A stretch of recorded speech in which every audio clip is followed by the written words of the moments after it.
पिता पुत्र और पवित्र आत्मा के नाम पर आमीन। मेरे प्रिय भाई और बहनों, परमेश्वर जो स्वर्ग और पृथ्वी को बनाने वाला सृष्टिकर्ता, आज उसके बारे में हम मनन चिंतन करेंगे और ये आवश्यक है हमारे लिए। परमेश्वर का वचन कहता है, ईश्वर की खोज करो और तुम आनंदित हो जाओगे। आज परमेश्वर के वचनों के द्वारा हम परमेश्वर के बारे में हम सुनते हैं, उनके गुण के बारे में सुनते हैं, उनके प्रेम के बारे में हम सुनते हैं। हम पढ़ेंगे पहला यूहन्ना 4 पद संख्या 8 में। पहला यूहन्ना 4 पद संख्या 8 में परमेश्वर के इस वचन को हम मनन चिंतन करते हैं। जो प्यार करता है वो ईश्वर की संतान है और ईश्वर को जानता है। जो प्यार नहीं करता वो ईश्वर को नहीं जानता, क्योंकि ईश्वर प्रेम है। क्योंकि ईश्वर प्रेम है। मेरे प्रिय भाई और बहनों, परमेश्वर का सबसे बड़ा पहचान है प्रेम, और इसी प्रेम से आधार से प्रेरित होकर उन्होंने मनुष्य को बनाया है, अपने प्रतिरूप में बनाया है। उत्पत्ति ग्रंथ 1 पद संख्या 26 में देखते हैं। उत्पत्ति ग्रंथ 1 पद संख्या 26 में ईश्वर का वचन को हम सुनेंगे। ईश्वर ने कहा, हम मनुष्य को अपना प्रतिरूप बनाए, वो हमारे सदृश है। और मनुष्य को अपने प्रतिरूप बनाए, अपने जैसे परमेश्वर ने हमें बनाया है, अपने प्रतिरूप में उन्होंने हमें बनाया है। प्रेम से प्रेरित होकर उसने मनुष्य के अंदर में अपना प्रेम को भर दिया है और उसने हमें अपने प्रतिरूप में बनाया है। ना केवल मनुष्य को, मेरे प्रिय भाई और बहनों, उसके अंदर में प्रेम से प्रेरित होकर उसने सुंदर दुनिया को बनाया है। सूरज, चांद, तारे, पृथ्वी में नाना प्रकार की जीव जंतुओं को जो हम देखते हैं, ये परमेश्वर के द्वारा बनाया गया है। हम पढ़ते हैं प्रज्ञा 11 पद संख्या 24 में परमेश्वर का वचन सुनते हैं। तू सब प्राणियों को प्यार करता है, तू सब प्राणियों को प्रेम करता है और अपनी बनाई हुई किसी वस्तु से घृणा नहीं करता। और अपने बनाए हुए किसी चीज से वो घृणा नहीं करता है, क्योंकि ईश्वर स्वयं प्रेम है। हाँ मेरे प्रिय भाई और बहनों, क्योंकि वो प्रेम है और सब कुछ उसने प्रेम से बनाया है और मनुष्य के अंदर में उसने प्रेम का बीज को बोया है। इसीलिए परमेश्वर भी यही चाहते हैं कि हम एक दूसरे को प्रेम करें। इसीलिए पूरा सुसमाचार परमेश्वर का प्रेम के आधार पर और एक दूसरे के प्रेम के आधार पर ही पूरा सुसमाचार का, पूरा यीशु मसीह का शिक्षा इसी के आधार पर गठित किया गया है। हम पढ़ते हैं मत्ती का सुसमाचार 22 पद संख्या 37 में परमेश्वर का एक सुंदर आदेश है, जो पूरा सुसमाचार इस शिक्षा के आधार पर, पूरा सुसमाचार का शिक्षा हम देखते हैं। मत्ती का सुसमाचार 22 पद संख्या 37 में हम देखेंगे। ईसा ने उससे कहा, अपने प्रभु ईश्वर को अपने सारे हृदय, अपनी सारी आत्मा और अपनी सारी बुद्धि से प्यार करो। यह सबसे बड़ी और पहली आज्ञा है। दूसरी आज्ञा इसी के सदृश है, अपने पड़ोसी को अपने समान प्यार करो। परमेश्वर पूरे सुसमाचार को इस 2 वचनों में वो शिक्षित करते हैं, हमें आलोकित करते हैं। ईश्वर से प्रेम करो और एक दूसरे को प्रेम करो।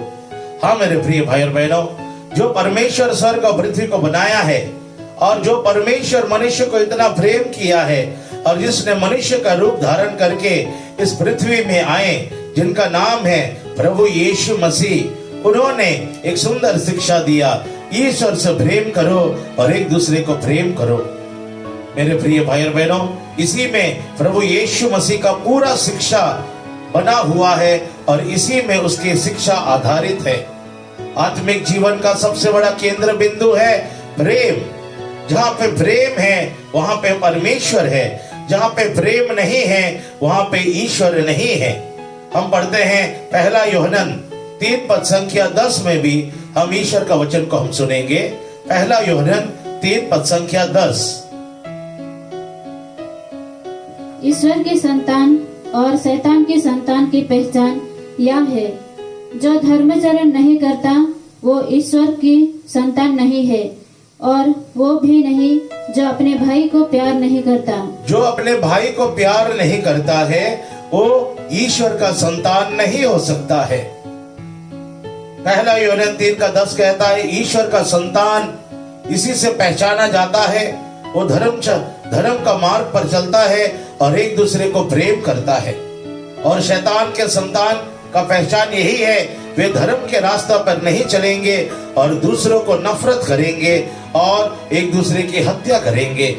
मेरे प्रिय भाई और बहनों, अगर आज हम आंख उठाकर इस दुनिया को देखेंगे, सारा दुनिया को देखेंगे, मीडिया में देखेंगे, सोशल मीडिया में देखेंगे, समाज में देखेंगे, अपने ही परिवार में देखेंगे, देश में देखेंगे, आज नफरत ही नफरत है। और आज हम देखते हैं धर्म के नाम पर, ईश्वर के नाम पर लोग एक दूसरे का कत्ल कर रहे हैं। धर्म के नाम पर, ईश्वर के नाम पर नफरत का प्रचार किया जा रहा है। एक धर्म के लोगों को दूसरे धर्म के लोगों से नफरत करना सिखाया जा रहा है, उनको हत्या करना सिखाया जा रहा है। और हम दावा करते हैं कि हम ईश्वर को जानते हैं। नहीं मेरे प्रिय भाई और बहनों, जो ऐसे आचरण करते हैं वे नाना प्रकार के भ्रम में फंसे हुए हैं और वो सच्चा परमेश्वर को नहीं जानते हैं और वो सत्य को नहीं जानते हैं।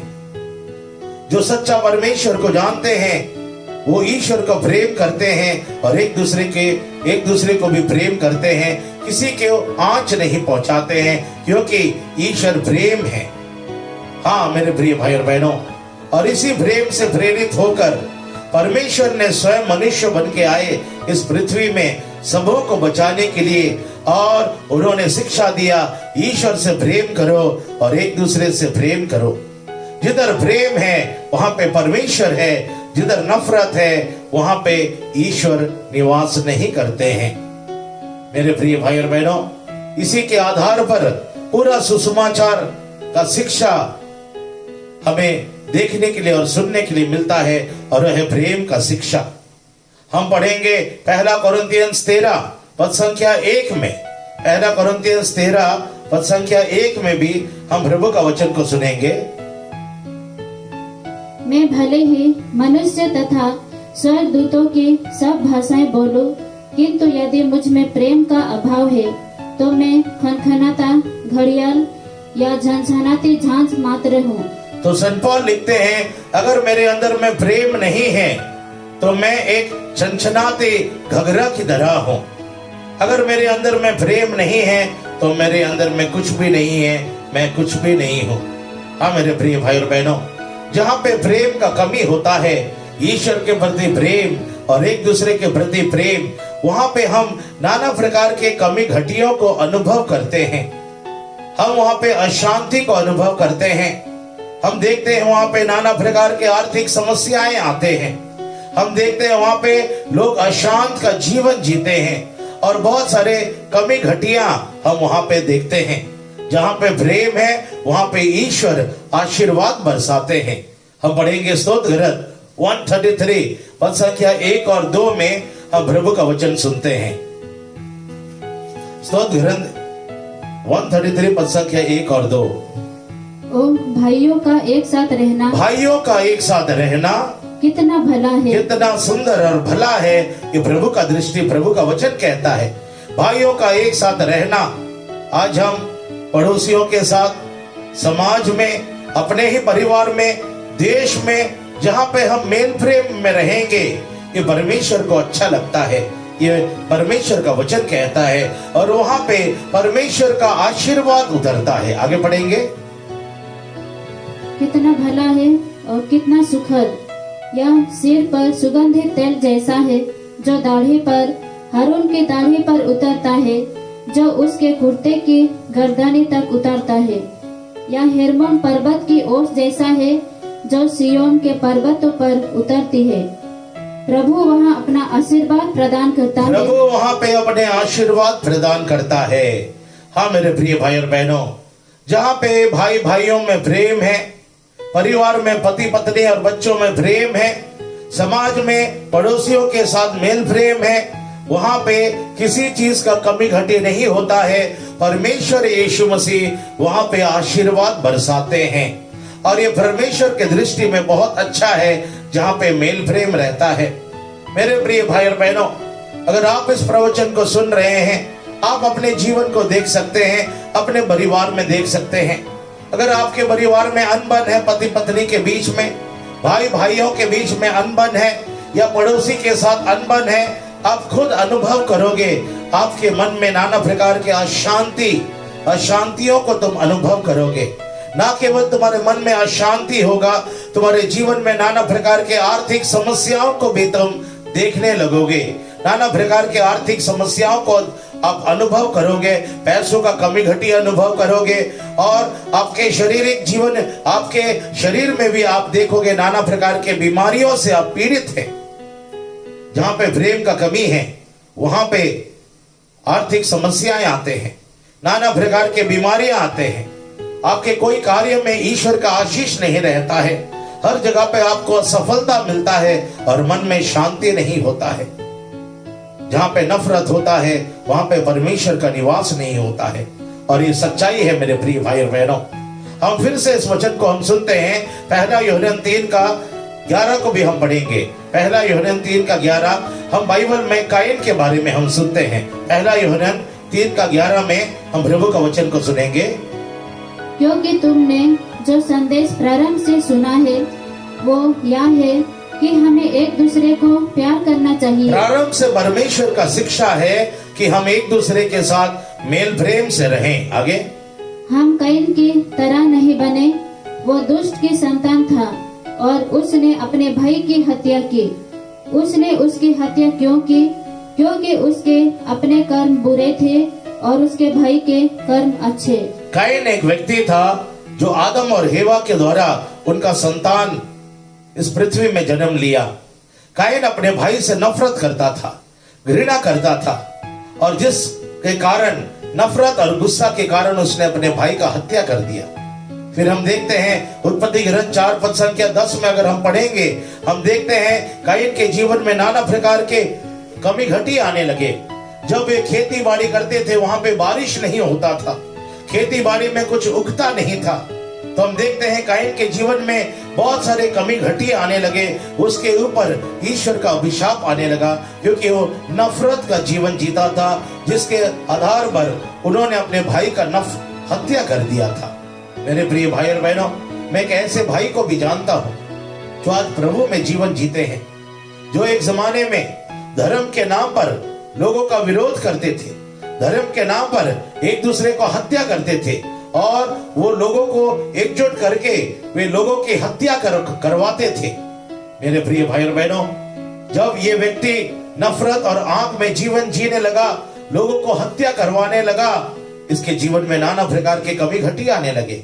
इनके परिवार में सब बीमार होने लगे और नाना प्रकार के आर्थिक समस्या होने लगे, और एक समय ऐसे हो गया था कि उसको अपना खेती बाड़ी सब कुछ बेचना पड़ा, लेकिन उसके परिवार में जो बीमारियां का समस्या था कभी दूर नहीं हुआ।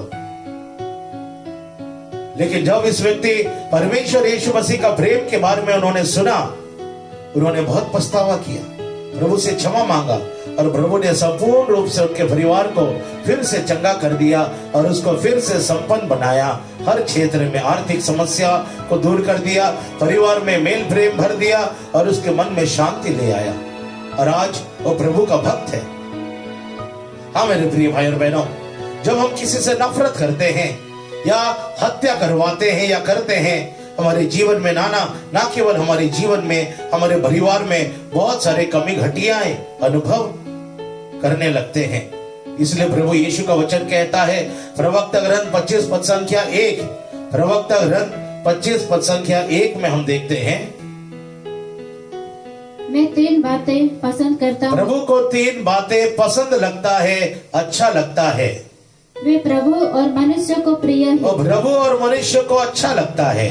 भाइयों का मित्र भाव, भाइयों का एक साथ रहना, प्रेम से रहना, पड़ोसी का प्रेम, पड़ोसियों के साथ मेल प्रेम से रहना, और पति पत्नी का सामंजस्य, और पति पत्नी के बीच में मेल प्रेम आना।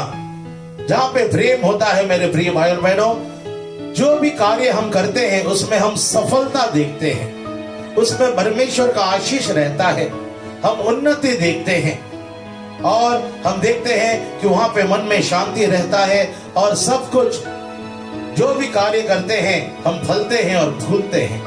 कई साल पहले एक धर्म बहन साउथ अफ्रीका से आई थी और सूडान देश से आई थी, और मैंने पूछा, सिस्टर जी वो देश कैसे है?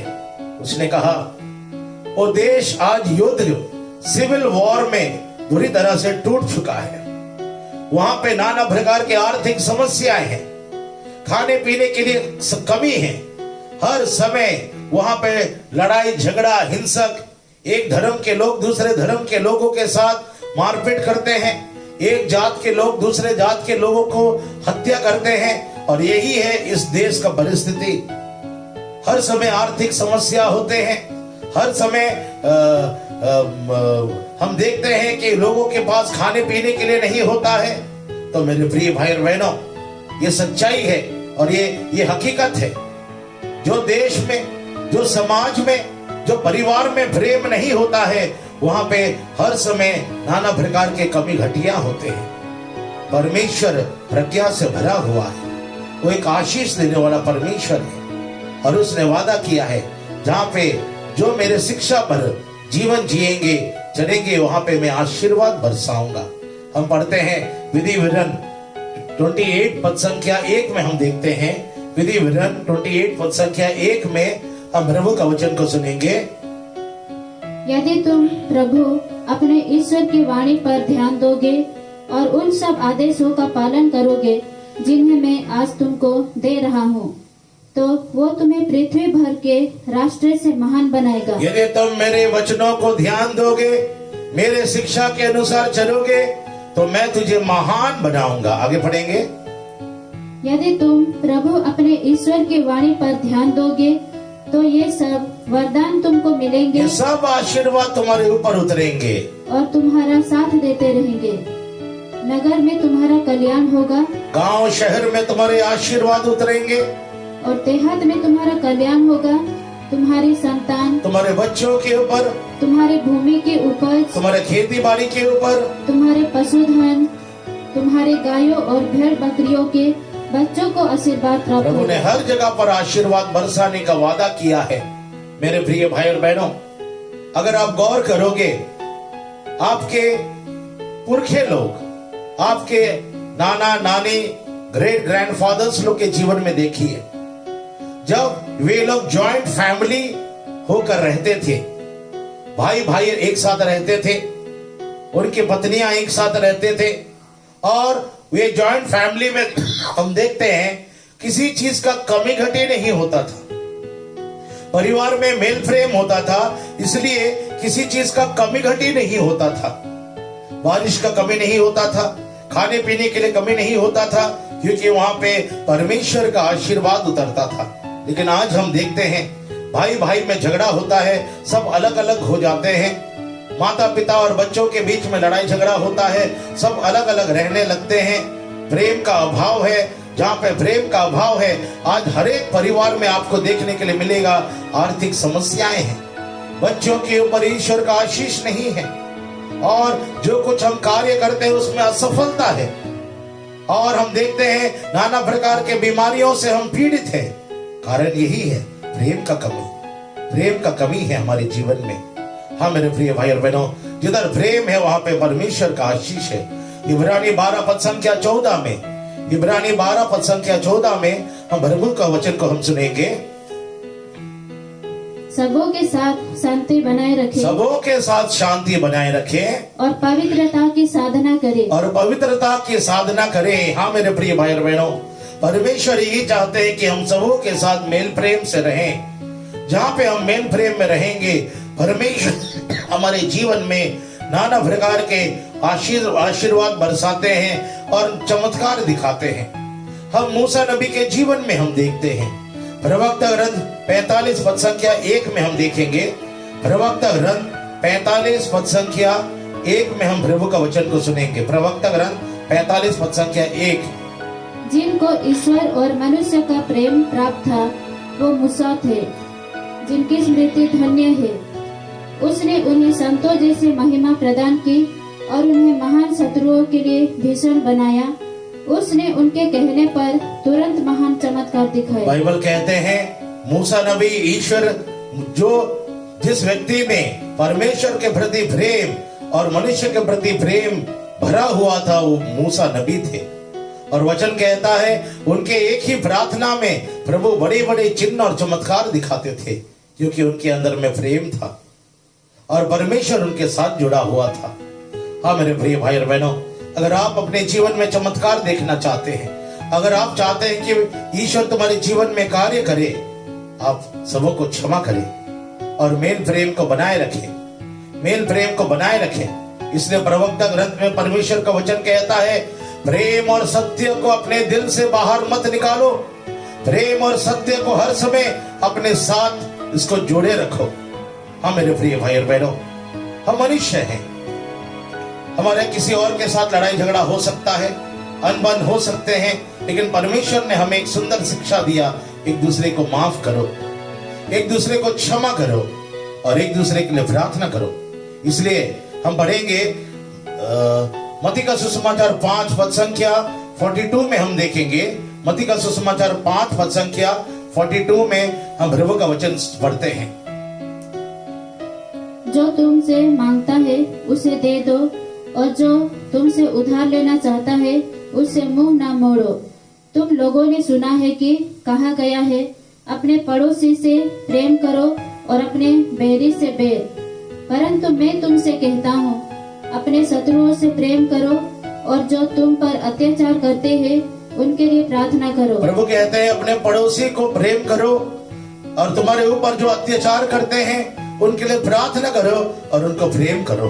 हम कैसे अपने दुश्मनों को प्रेम कर सकते हैं?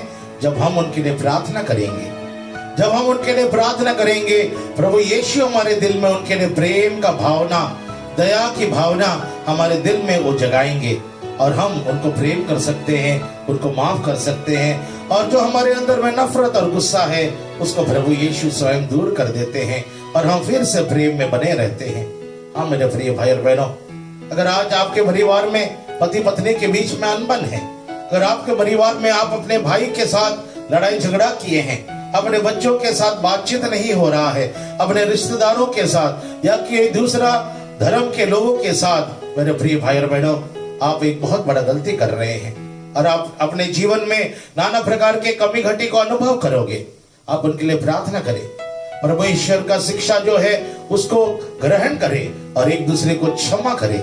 जब आप एक दूसरे को क्षमा करोगे, आप फिर से प्रेम में आप जुड़ जाओगे और परमेश्वर आपको आशीष बरसाएगा, क्योंकि उसने वादा किया है, मैं आपके बच्चों के ऊपर, आपके खेतीबाड़ी के ऊपर, आपके सारे कार्यों के ऊपर मैं आशीर्वाद बरसाऊंगा। परमेश्वर सच्चा है और वो प्रेमी है। इसलिए हम देखते हैं स्तोत्र ग्रंथ 103 पद संख्या 8 में हम देखते हैं, स्तोत्र ग्रंथ 103 पद संख्या 8 में हम ईश्वर का वचन को सुनेंगे। स्तोत्र ग्रंथ 103 पद संख्या 8। प्रभु दया और अनुकंपा से परिपूर्ण है, वो सहनशील और अत्यंत प्रेम। प्रभु अत्यंत प्रेमी है। इसीलिए मेरे प्रिय के भाई और बहनों, कितना सुंदर शिक्षा प्रभु ने हमें सिखाया है, जिसके माध्यम से अगर हम जिएंगे, हम परमेश्वर का आशीष को अपने जीवन में अनुभव करेंगे और बड़े बड़े चमत्कार ना केवल हमारे परिवार में, हमारे समाज में, हमारे देश में, इस दुनिया में हम देख पाएंगे। आमीन।